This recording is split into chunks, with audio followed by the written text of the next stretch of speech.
Dr. Alison Parker is the author of Mom is the Missing Link, a practical guide that helps parents and educators bridge the reading achievement gap with proven strategies. And Dr. Alison is with us here just now. How are you today? I'm well, thank you. Thanks for having me. Now, can you just give us sort of a brief overview of this book, Mom is the Missing Link, without, I guess, spoiling the whole thing? Sure. The book was written to support mothers in their journey to develop literacy primarily at home. Hmm. The reading achievement gap does not begin at school, it actually begins at home as early Hmm. as infancy. So mom has the ability to set the tone early on in a child's life, way before the child starts kindergarten, because Yeah. language is the prerequisite to reading. So if we develop a child's language skills, and we do a fantastic job at that, I mean receptive language, which is language that is processed auditorily, and then that will increase the probability of them having a strong expressive language vocabulary, a robust vocabulary that will set the child up for becoming a good reader. So, Yeah. mom has the ability to be proactive early on if she's aware of her power. So, in this book, I first make mom aware of what a reading achievement gap is, and then how she can use her power to avoid the achievement gap if the child is already in school, how to close the reading achievement gap. So Yeah. that's the premise of my book. Yeah, absolutely. I could, because I suppose even the time before you start school is so important because in this country anyway, I mean you can start nursery before, but you don't really start school until you're maybe 4 or 5, and that's quite a few years of being alive where you've not started school and Absolutely. you need the opportunity to learn. Yes, the brain is learning in utero. So Yeah. while the child is inside mom, mom could start working on developing language and literacy by Yeah. reading to her womb, reading to her fetus. Because at about 5 months, children can hear and understand, and they're starting to become aware of language. So even before a child is born, mom has the power to positively impact literacy. Many mothers think that learning starts when you start kindergarten, when you start daycare, when you start, formal education. But Yeah. no, it actually starts with mom. Absolutely. Now, have you found are the biggest challenges children face when it comes to literacy? So, if students have poor phonemic awareness, Mm. so phonemic awareness is defined as the ability to process language auditorily, to manipulate sound just by hearing them. If Mm. I say to a 3-year-old, say bat, and the kid says bat, give me a word that rhymes with bat. And the kid says back to me, bat. The kid by 3 or 4 should be able to say hat, Yeah. rat, sat, mat. That's the first sign. If a kid can't do that, there may be a predictor that this child will struggle later in reading. So, Yeah. students who struggle with phonemic awareness are definitely more than likely will struggle with developing written language. So that's one major challenge, poor phonemic awareness. It's a predictor of how students will perform on the third grade reading tests. Yeah. Now, and what are some of the ways that parents can help their children overcome that and just teach their children generally before they start school? Play is children's work. So Mm. playing oral games, word games orally.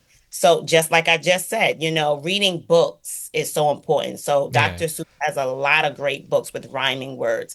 I remember the first book that I read was Hop on Pop, which is full of rhyming words. So teaching children about language auditorily. So starting with rhyming words, starting with what's the sound in, a mother can hold up a picture of a, let's say, a stuffed animal and say bear, bear. The first sound in bear is b.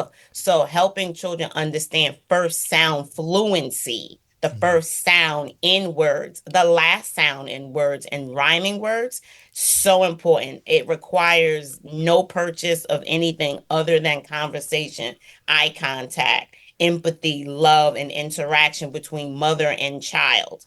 Yeah. So that's something that mom can do. And then the most important thing after developing phonemic awareness is reading to children as if their lives depend on it, because it actually does. Yeah. Literate people have a better life than illiterate people. And so it starts as early as in utero. We have to help mom understand that she has the power to bring about a profound literacy change by speaking, listening, reading, and writing with children. So making it a habit, a daily habit, a consistent habit of reading to children every single day without missing a day. If a Yeah. mother can do just that, the robust language, the robust vocabulary, receptive language vocabulary that children will have will be a phenomenal first start for parents, for mothers. Absolutely. And, even the first point of playing is such a good Right. idea because it makes it feel like it's not, it doesn't make it feel like it's a chore. It's just something fun. And the kid sort of Mhm. learns, they don't necessarily realize that they're learning while they're doing it. Yes, play is children's work. And so the language that's developed when kids are playing with their play cars or their dolls or in Mm. the kitchen area or with their dinosaurs, you interacting with the child and inserting vocabulary in that setting, wow, that is profound. The amount of words that children learn just from play is amazing. There's a study out called the 3 million word gap. And the Mm. study showed that in households of middle class and households of lower class families who engage and play in language tend to produce children who have higher literacy rates. So because Wow. there's this million word gap that we find that kids have as early as kindergarten through second grade. Children who struggle with reading just don't know enough words.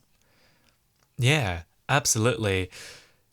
And what advice would you give to parents who maybe don't have the time or the resources to help their kids learn, maybe work related or whatever? They want to help, but they can't for whatever reason. Actually, so they can. Mm. It's about making a decision. It's about understanding that the interactions between birth and age 7 are critical. So if you read to a child 5, 10 minutes every single day, 365 days of a year, I'm talking a quick poem. It could Mm. be a riddle. It could be a joke from a joke book. It could be the first page in a comic book. If it's a lengthy book, split that book up into 7 days and read a few pages a day. It's about being consistent, Yeah. and if you want your child to be powerfully literate, you have to make the decision. It's not going to happen by accident.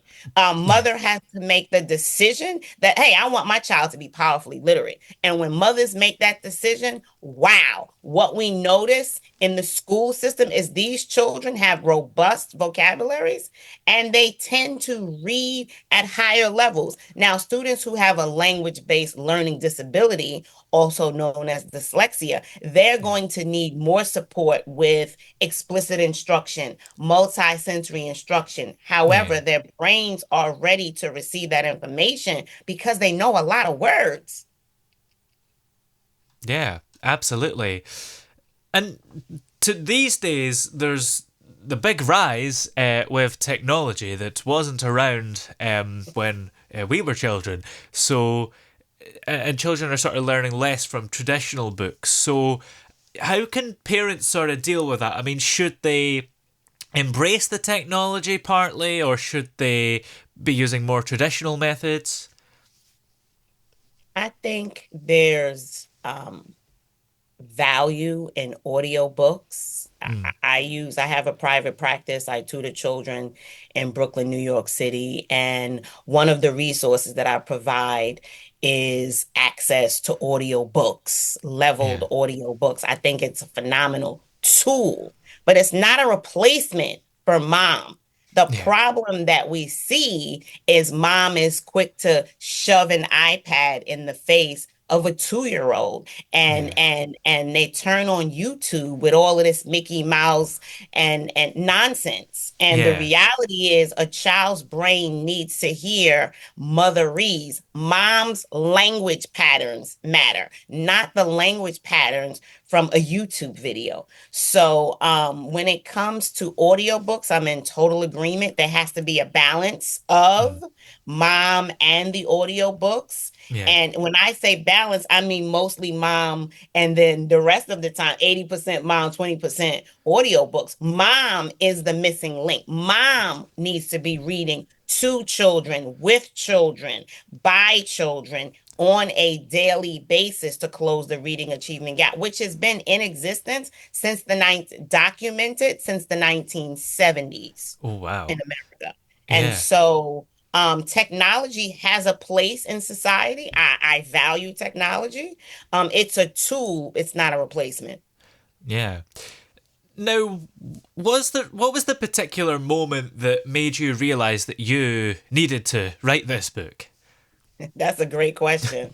So I realized years ago, probably since 2022, when I finished my dissertation, I realized you have got to clone the suggestions and the advice and yourself, so that you can hand this tool, or so that parents can purchase this tool, because I Mm, give parents feedback after every tutoring session.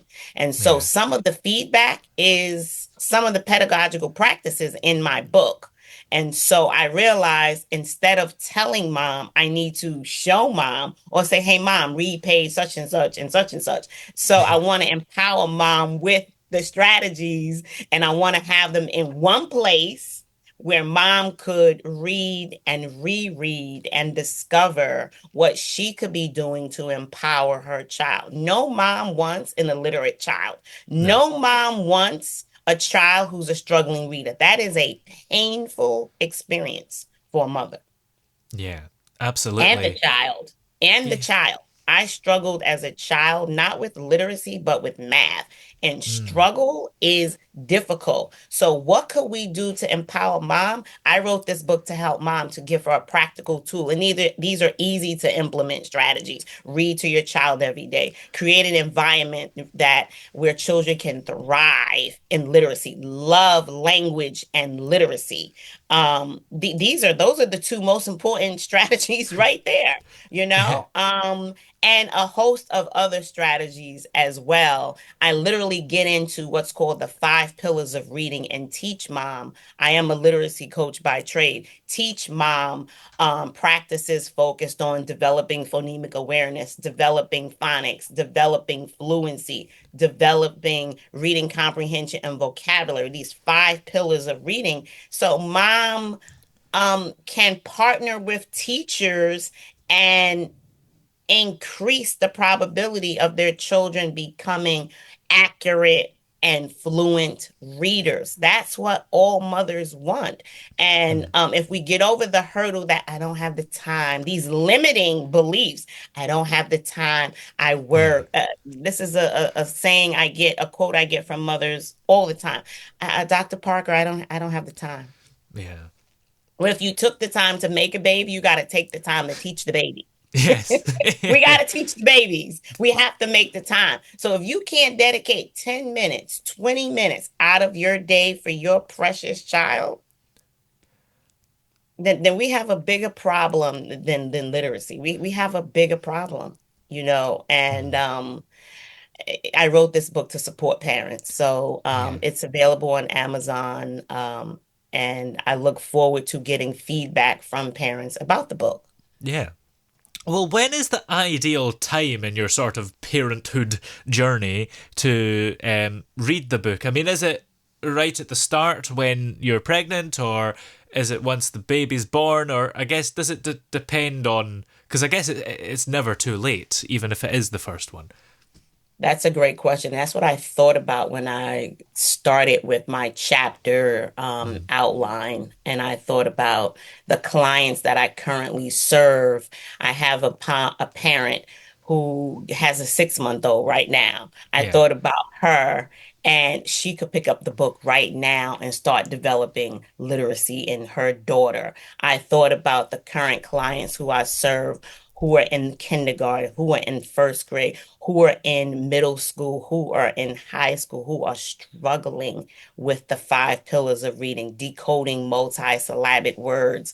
So mm, it doesn't matter because each part of the book focuses on birth through age 2, kindergarten through grade 2, grades 3 through 5. Mom can yeah. go to the chapter based on where the child is in child development. So it kind of doesn't matter. It's for moms who have children who are struggling readers. Yeah. And after your child has started school, are there is there still value in the book for things you can do to keep helping them? Because I suppose you still can't expect the school to do everything, and you have to know your child and know where they're still struggling. Yes. So if a kid is in kindergarten, mom can turn to the chapter focused on supporting students in grades K through 2. There are strategies there. Mm, Yeah, many of the strategies overlap, and it's never too late. So there are 5 different parts: part 1, part 2, part 3, part 4, and part 5. Each yeah, part focuses on a level of child development. absolutely. Well, do you have plans to write any more books after this one, whether it's related to this type of thing or not? So my plan is to create a body of courses that Mm. can partner with the book. So some self-paced courses. One of them is already created. It's called the Syllable Division Queen course. So the Oh, Syllable Division Queen course was created for mom. And so children often get stuck on one syllable words, two syllable words, three yeah. syllable words, four syllable words, five syllable words. And so the first course is called the Syllable Division Queen to help mom coach the child on how to read 1 through 4 syllable words. The next course that I am currently working on will be called Syllable Division Tweens. It's Oh, a self-study course for children in grades 4 through, let's say, 8. And the yeah. last one is called Syllable Division Teens, a course that a teenager, because at this point, mom is not going to feel comfortable coaching the teenager. The No. relationship has changed. And so I wanted to be able to empower the student in grades 9 through 12 with a home study course that he or she could press play and have me coach them through my course. Yeah. And so that's the next step. I knew that that would be a necessary requirement to really empower literacy at home, that there are tools that mothers need and that middle school children need and that high school students need. And I want to be able to have those tools available to support them. So the Absolutely. simple division course for moms is already ready. The other two are in my computer. I'm working on them as we speak. Yeah. Well, this current book is, of course, called Mum is the Missing Link, and it's by yourself, Dr. Alison Parker. Mhm. So, where are all the places that we're able to find that book? You can find that book on Amazon. You can also find that book on Shopify, but I would say go straight to Amazon. It's been published there for about 2 weeks. Yeah. It's available right now as we speak. I have an ebook and I have the paperback book and I also have the hardcover book. Brilliant. Well, many thanks for joining us. It's been great having you on the show today. My pleasure. Thank you so much.